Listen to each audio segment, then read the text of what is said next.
జూబ్లీహిల్స్ ఉప ఎన్నిక ఫలితాల్లో కాంగ్రెస్ లో జోష్ నెలకొంది. మరింత సమాచారం మా ప్రతినిధి తిరుపాల్ ప్రత్యక్ష ప్రసారం ద్వారా అందిస్తారు.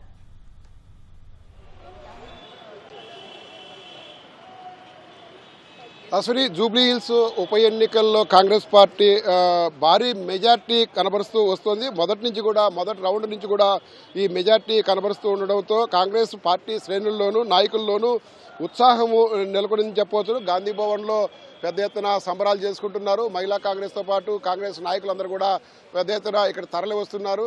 కొంతమంది మంత్రులంతా కూడా జూబ్లీహిల్స్ క్లబ్లో అక్కడ కూర్చొని ఫలితాలను తర్వాత ఇక్కడ ఈ యొక్క రిజల్ట్ సంబంధించిన ట్రెండ్ అంతా కూడా పరిశీలిస్తున్నారు. మనం చూస్తే కూడా మొదటి రౌండ్ నుంచి కూడా భారీ ఎత్తున మెజార్టీ కనబరుస్తూ వస్తుంది. ప్రధానంగా మొదటి రౌండ్లో కేవలం 47 ఓట్లు మెజార్టీ కనబరిచిన నవీన్ యాదవ్ రౌండ్కు పెద్ద సంఖ్యలో మెజార్టీ కనబరుస్తూ వస్తున్నారు. మొత్తం ఇప్పటికి 7 రౌండ్లు పూర్తయినాయి. 7 రౌండ్లు పూర్తయ్యాక దాదాపు 20,000 మెజార్టీ ఉన్నట్టుగా మనకు సమాచారం ఉండాలి. మొదటి రౌండ్ నుంచి చూసుకున్నట్లయితే కూడా మొదటి రౌండ్లో 47 ఓట్లు, అదేవిధంగా రెండో రౌండ్లో 2,995 ఓట్లు, మూడో రౌండ్లో 2,948 ఓట్లు, నాలుగో రౌండ్లో 3,558 ఓట్లు, అదేవిధంగా ఐదో రౌండ్లో 3,178 ఓట్లు, ఆరో రౌండ్లో 2,938 ఓట్లు. అంటే 6 రౌండ్లు పూర్తయ్యే లోపల 15,664 ఓట్లు వచ్చినాయి. ఇప్పుడు ఏడో రౌండ్ పూర్తయ్యే లోపల 19,000కు పైగా, అంటే దాదాపు 20,000 ఓట్లు మెజార్టీ వచ్చినట్టుగా పార్టీ వర్గాలు చెప్తున్నాయి. మనతో మహిళా కాంగ్రెస్ అధ్యక్షురాలు సునీతారావు ఉన్నారు. ఆనందం మేడం, చెప్పండి, నవీన్ యాదవ్ భారీ ఎత్తున మెజార్టీ కనబరుస్తూ వస్తున్నారు, దీన్ని ఎట్లా చూస్తారు? మేము ముందే ఎక్స్పెక్ట్ చేశామండి 100% నవీన్ యాదవ్కి పట్టం కడతారని. క్యాంపెయినింగ్ చేసేటప్పుడు డోర్ టు డోర్ క్యాంపెయినింగ్లో ప్రతి యువకుడు ఈరోజు ప్రతి ఒక్కసారి చెప్తూనే వచ్చారు వాళ్ళు ఏమని, ఖచ్చితంగా నవీన్కి ఓటేస్తామని చెప్పేసి. మేము ఏ డబ్బులు ఇవ్వలేదు, కానీ ఖచ్చితంగా మేము ఓటేస్తామని చెప్తున్నారు. మాకు డబ్బులు అవసరం లేదు, ఏం అవసరం లేదు, అభివృద్ధి సంక్షేమం నినాదంతో ఏదైతే మీరు ముందుకు వస్తున్నారో 100% ప్రజానాయకుడు యువకునికి పట్టం కడతానని చెప్పడం జరిగింది. అదేవిధంగా పట్టం కట్టారు. మీ అభ్యర్థి రౌడీ షెట్లని రౌడీలు చేస్తున్నారని చెప్పేసి పెద్ద ఎత్తున ప్రచారం చేశారు.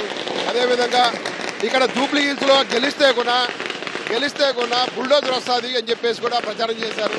వీటన్నిటినీ లెక్క చేయకుండా ఓటర్లంతా కూడా కాంగ్రెస్ పార్టీ వైపు మొగ్గు చూపారు. దీన్ని ఎలా చూస్తారు? ఎవరు రౌడీ షీట్ అండి, రౌడీ షీటర్ అని అన్న వాళ్ళే రౌడీలని నేను అనుకుంటాను. ఎందుకంటే వాస్తవంగా వాళ్ళకి హాఫ్ నాలెడ్జ్ ఉందేమో అనుకుంటాను. రౌడీ షీటరే కాదు, రౌడీ షీట్ లేనప్పుడు డిఫామేషన్ కేసు అనేది ఖచ్చితంగా వేస్తాం. ఖచ్చితంగా డిఫామేషన్ కేసు అనేది మేము వేస్తాం. రాబోయే కాలంలో రౌడీ షీట్ లేదు, ఆయన రౌడీ కాదు అన్నప్పుడు ఏ విధంగా మాకంటే సునీత అంటది అని చెప్పి నేను ప్రశ్నిస్తున్నా. అంటే హాఫ్ నాలెడ్జ్తో ఉన్న వాళ్ళు ఈరోజు రాజకీయాలలో ఉన్నారు అని చెప్పి చెప్పకనే చెప్పారు. మనం చూస్తున్నాం గాంధీ భవన్లో పెద్ద ఎత్తున సంబరాలు అంబరాన్నంటేటట్టుగా జరుగుతూ ఉన్నాయి. పెద్ద ఎత్తున మనం చూస్తున్నాం, పెద్ద ఎత్తున టపాసులు కాల్చడంతో పాటు పెద్ద ఎత్తున కార్యకర్తలు నాయకులు కూడా ఇక్కడికి తరలి వస్తున్నారు. ఇక్కడ ఖైరతాబాద్ అధ్యక్షుడు రోహిన్ రెడ్డితో పాటు మహిళా కాంగ్రెస్ అధ్యక్షురాలు సునీతారావుతో పాటు మిగిలిన కాంగ్రెస్ నాయకులు కార్యకర్తలు అందరూ కూడా ఇక్కడికి తరలి వస్తున్నారు. మనం చూస్తున్నాము ఇక్కడ భారీ ఎత్తున తరలి వచ్చి నవీన్ యాదవ్ భారీ ఎత్తున మెజార్టీతో విజయం సాధించున్నారని చెప్పేసి పెద్ద ఎత్తున సంబరాలు చేసుకుంటున్నారు.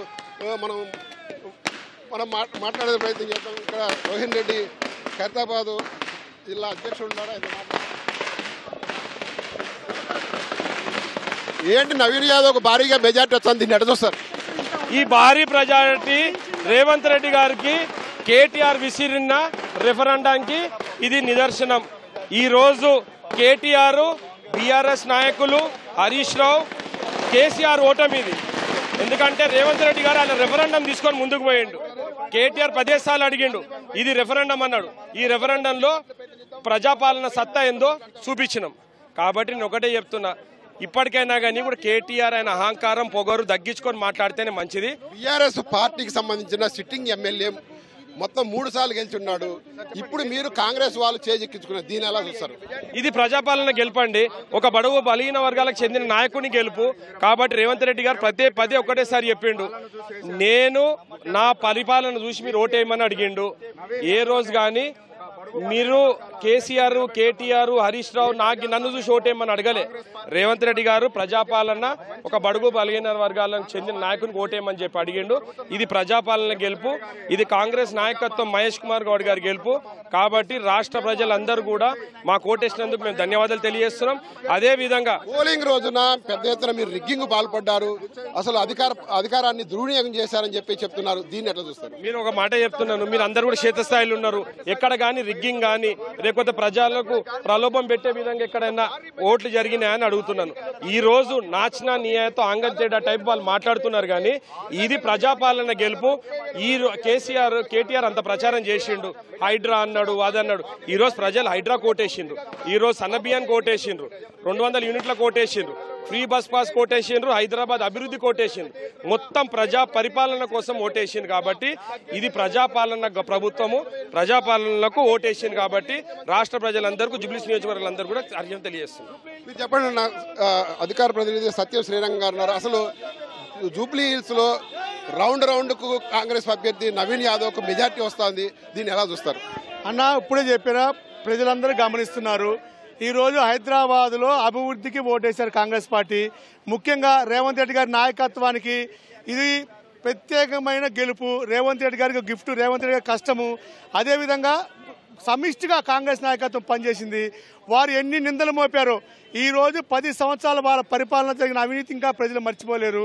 అదేవిధంగా కాంగ్రెస్ పార్టీ ప్రణాళికాబద్ధంగా పనిచేసిన విధానం, కాంగ్రెస్ పార్టీ మీద ఉన్న నమ్మకము, రేవంత్ రెడ్డి గారి నాయకత్వంలో అమలు చేస్తున్న అభివృద్ధి పథకాలు ప్రజలు ఒకటే నిర్ణయించుకున్నారు, కాంగ్రెస్ పార్టీతోనే అభివృద్ధి సాధ్యం, కాంగ్రెస్ పార్టీలోనే ఈ హైదరాబాద్ అభివృద్ధి చెందింది. 2 సంవత్సరాలలో కాంగ్రెస్ అధికారంలో ఉన్నది. ఈ 2 సంవత్సరాల్లో కాంగ్రెస్ ప్రభుత్వం చేసిన అభివృద్ధిని, సంక్షేమ కార్యక్రమాలను చూసే ఇక్కడ నవీన్ యాదవ్ను గెలిపించారు అనుకోవచ్చునా? 100% మీరు చెప్పేది నిజమన్నా. ఈరోజు కాంగ్రెస్ పార్టీ చేసిన అభివృద్ధి 100% మళ్ళీ చెప్తున్నాం. రేవంత్ రెడ్డి గారు ఈరోజు ఎన్ని మాటలు మాట్లాడినా కూడా ప్రణాళికాబద్ధంగా పనిచేశారు. కేసీఆర్ అక్కడ ఉండి కేటీఆర్ అనేక యూట్యూబ్ ఛానల్లో, అనేక సర్వేల్లో మాదే ముందు అన్నాడు, రెచ్చగొట్టారు, అబద్ధాలు చెప్పారు. వాళ్ళు ఓయూజేఏసీ పేరుతో వేరే వాళ్ళని, దొంగ వాళ్ళని దించాడు. అనేక రకాల ప్రయత్నాలు చేసినా ప్రజలు కాంగ్రెస్ వైపే మొగ్గు చూపించారు. కాంగ్రెస్ గెలిస్తే బుల్డోజర్ వస్తుంది, కారు గెలిస్తే మీకు ఆ బుల్డోజర్ రాకుండా అడ్డుకుంటామని చెప్పి పెద్ద ఎత్తున ప్రచారం చేశారు. దీనిని ఓటర్లు ఎందుకు నమ్మలేదు? ఒకటి హైడ్రా అనేది దాని మీద బూచిగా చూపించి ప్రజలు మోసం చేద్దాం ఉన్నారు. కానీ ప్రజలు రేవంత్ రెడ్డి గారు హైడ్రా ఎందుకు పెట్టారో ప్రజలు అర్థం చేసుకున్నారు. ఈరోజు సన్నబియ్యం కావచ్చు, అన్ని పథకాలు, ఒక పథకం కాదన్నా, ఈరోజు చెప్పిన పథకాలు, ఉద్యోగ నియామకాలు కావచ్చు, ఏదైనా సరే రేవంత్ రెడ్డి గారు చేసిన అభివృద్ధి, రేవంత్ రెడ్డి గారి సంక్షేమం. ఈ రోజు అన్న ఒక ఉదాహరణ చెప్తాను. నేను ఎర్రగడ్డ ఇన్ఛార్జి ఉన్నా, కళ్యాణ్ నగర్లో నేను ఇన్ఛార్జిని. 10 సంవత్సరాల్లో కళ్యాణ్ నగర్కి 10 లక్షలు ఇలా మేము ఈ 2 yearsలో 2 కోట్ల రూపాయలు కళ్యాణ్ నగర్కి ఇచ్చాం. ఎందుకు చెప్తున్నామంటే అభివృద్ధి అనేది కాంగ్రెస్కే సాధ్యం. అభివృద్ధి అనేది రేవంత్ రెడ్డి గారి నాయకత్వంలో నెక్స్ట్ 10 సంవత్సరాలు, రాబోయే 8 సంవత్సరాలు కాంగ్రెస్ పార్టీ రాష్ట్రాన్ని మంచి ఉన్నత స్థాయికి తీసుకుపోతే నమ్మకంతో ప్రజలు హైదరాబాద్లో మా వైపు మొగ్గు చూపారు. ఈరోజు ఈ ఎన్నిక కాదు, రాబోయే ప్రతి ఎన్నిక రేవంత్ రెడ్డి గారి నాయకత్వంలో, మా బీసీ ముద్దుబిడ్డ మహేష్ కుమార్ గౌడ్ గారి నాయకత్వంలో బ్రహ్మాండమైన విజయం కాంగ్రెస్ పార్టీ చేకూరుతుందని ఎటువంటి సందేహం లేదు. సాయి చెప్పండి, మీరు మొదటి నుంచి కూడా ప్రచారం చేస్తున్నారు, ప్రచార కార్యక్రమాలు నిమగ్నమైనారు. కార్పొరేషన్ చైర్మన్ అందరూ కూడా దాదాపు 20-25 మంది ఉన్నారు. అసలు క్షేత్రస్థాయిలో మీరు ఎలాంటి ప్రక్రియ చేశారు? ఆ అభివృద్ధి కార్యక్రమాలకు సంబంధించిన అలా సమస్యలు పరిష్కరించడంలో కానీ ఏం చేశారు మీరు అక్కడ? ముఖ్యంగా మీరు చూడొచ్చు, మా జెండా ఒకటి ఉండే రేవంత్ రెడ్డి గారి ప్రజాపాలన, రైజింగ్ తెలంగాణ. రేవంత్ రెడ్డి గారు 2 సంవత్సరాలు కాబోయే తరుణంలో వారి యొక్క సంపూర్ణ నాయకత్వాన్ని మా వద్ద తెలిపే విధంగా జూబ్లీ ప్రజలు స్పష్టంగా మాకు అభివృద్ధియే మా జెండా, అభివృద్ధియే మా ఎజెండా, అభివృద్ధికే మా ఓటు, రేవంత్ రెడ్డి గారికి మా ఓటు, నా కాంగ్రెస్ పార్టీకి మా ఓటు అని చెప్పి సంపూర్ణమైన మెజారిటీ ఇవ్వడం జరిగింది. గతంలో మీరు చూడొచ్చు 2020లో రాష్ట్ర వ్యాప్తంగా ఎన్నికలని హైదరాబాద్ నగరంలో ఒక ఇబ్బందిగా ఉండే. ఆ తర్వాత బై ఎలక్షన్ వచ్చిన కంటోన్మెంట్, అప్పుడు కూడా కాంగ్రెస్ పార్టీ 18,000 మళ్ళీ గెలిచింది. ఇప్పుడు ఆ 18,000 కాదు, ఇప్పుడు 30,000 మెజార్టీ, అంటే సంపూర్ణమైన మెజార్టీ, పరిపూర్ణ. మీరు చెప్పండి, మీరు వీధి తిరిగి ప్రచారం చేశారు, అక్కడ ఎలాంటి సమస్యలు ఉన్నాయి, ఆ సమస్యల పరిష్కారానికి మీరు ఎలాంటి హామీలు ఇచ్చారు? మీరు చూడొచ్చు, మేము 45 కోట్ల రూపాయలు షేక్పేటలో పెట్టడం జరిగింది. ఆ షేక్పేటలో ప్రతి వీధిలో డ్రైనేజ్ కానివ్వండి, వాటర్ లైన్ కానివ్వండి, సీసీ రోడ్లు కానివ్వండి, ఐమాక్స్లు కానివ్వండి, కమ్యూనిటీ హాల్ కానివ్వండి, ప్రతి ఒక్కరికి అందుబాటులోకి వచ్చాము గత 2 నెలల్లో మాత్రమే. ముఖ్యంగా చెప్తున్నాము, షేక్పేట్ నగరంలో కానివ్వండి, షేక్పేట్ నియోజకవర్గం కానివ్వండి, జూబ్లీ కాన్స్టిట్యున్సీలో స్పష్టమైన మెజార్టీ, అభివృద్ధి నినాదం. ప్రతి వాడ బస్తీ పిల్లగాడు, బస్తీ యొక్క విలగాడు, బీసీ నాయకుడు, రేవంత్ రెడ్డి గారు ఇచ్చిన నాయకుడు, రేవంత్ రెడ్డి గారి యొక్క నాయకత్వం పనిచేసిన నాయకుడు, రేవంత్ రెడ్డి గారికి మన మద్దతు ఇవ్వాలంటే నైన్యాదం గెలిపించుకోవాలి. తద్వారా నాకు ఒక నాయకత్వం చెప్పిన రేవంత్ రెడ్డి మా ప్రతి మనని నిజం చేస్తూ రేవంత్ రెడ్డి గారికి సంపూర్ణమైన ఆశీస్సులు ఇచ్చినటువంటి జూబ్లీ నియోజక ప్రజలకు, వారి ఓటర్లకు కూడా ఎప్పుడు మేము రుణపడి ఉంటాము. ఎందుకు అంటే వారు ఒకటే మాట చెప్పారు, రేవంత్ రెడ్డి గారు భవిష్యత్తులో తెలంగాణని ప్రపంచవ్యాప్తంగా తీసుకెళ్తారు, కాబట్టి వారికి తోడుగా ఉన్నాము, వారికి నీడగా ఉన్నాము, వారికి అండగా ఉంటామని చెప్పి జూబ్లీ ప్రజలు అఖండమైన విజయాన్ని ఇచ్చినారు. వారి యొక్క వ్యవస్థను కాంగ్రెస్ పార్టీకి అండగా ఇచ్చేందుకు వారికి ఎప్పుడు మేము రుణపడి ఉంటాము. ఇది ఇక్కడ గాంధీ భవన్లో పెద్ద ఎత్తున సంబరాలు అమరాన్ని అంటేటట్టుగా సాగుతున్నాయి. పెద్ద ఎత్తున డప్పులతో, ఒక పక్క డప్పులు వాయిస్తూ సంబరాలు చేసుకుంటారు, మరొక పక్క టపాసులు కూడా పేల్చుకుంటారు. పెద్ద సంఖ్యలో ఇంకా నాయకులంతా కూడా ఇక్కడికి తరలి వస్తున్నారు. కొంతమంది మంత్రులు జూబ్లీస్ క్లబ్లో అక్కడ కూర్చొని అక్కడే సంబరాలు చేసుకుంటున్నారు. మరొక వైపు ఏదైతే కౌంటర్ సెంటర్ ఉన్నదో ఈసగూడలోని సంజయ్ రెడ్డి భవన్ దగ్గర కూడా పెద్ద ఎత్తున సంబరాలు చేసుకుంటున్నారు.